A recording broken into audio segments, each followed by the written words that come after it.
We're here today on the USS Midway with Navy Commander Stan Abel. Stan, first question I'm going to ask you is, what's it like to be a member of the Greatest Generation? I really hadn't thought about it like that. It feels great. I'm glad I'm still here. And we are too. Tell us about your experiences when you were active duty Navy back in World War II. Tell us a story from the USS Bunker Hill, perhaps.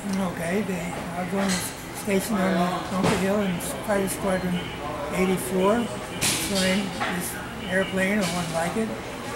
And on a particular day, May 11th, 1945, I was standing about right here, putting on my parachute harness, and the first kamikaze came over right over my head, hit the wingtips of the wings, they were folded up, and hit the plane next to me and blew up.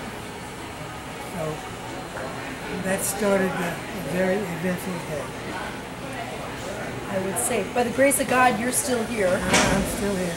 The good Lord was watching over me a couple of times, because the second kamikaze dropped the bomb and killed everybody in the ready room, which I had just left about 2 minutes before. So if I hadn't been flying, I would have been in the ready room and I would have been killed. How many missions did you fly when you were stationed on board the USS Bunker Hill?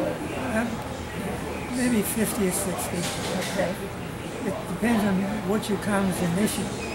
We spent a lot of our time on combat air patrol trying to shoot down the kamikazes. But whether if you didn't find the kamikaze, was that a mission? You tell me.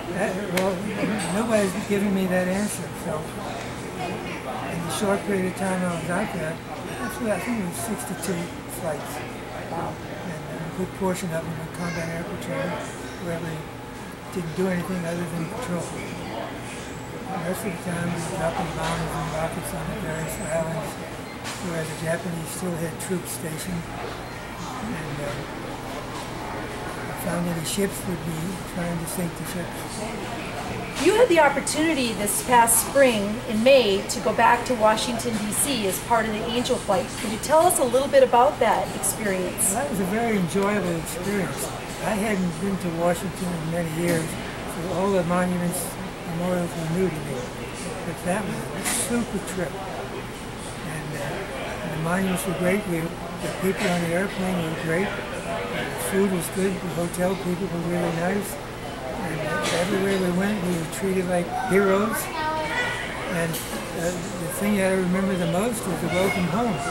That was unbelievable. Yes, it was at San Diego International Airport. Yeah. We met you there, yeah, and active duty military were lined up, and the Navy band was there to greet you. Everybody was there. Yes. You know, I've been came back from 3 different wars and a bunch of cruises in between in peacetime. I've never had a homecoming like that. Isn't that something? That was amazing. That was sort of the high point of the whole trip. Yeah, that was on Mother's Day this past spring. I'll never forget that myself. Well, Stan, thank you for your service to our country, and thank you for the great relationship you have with us at Manning Wealth Management. Thank you. My pleasure.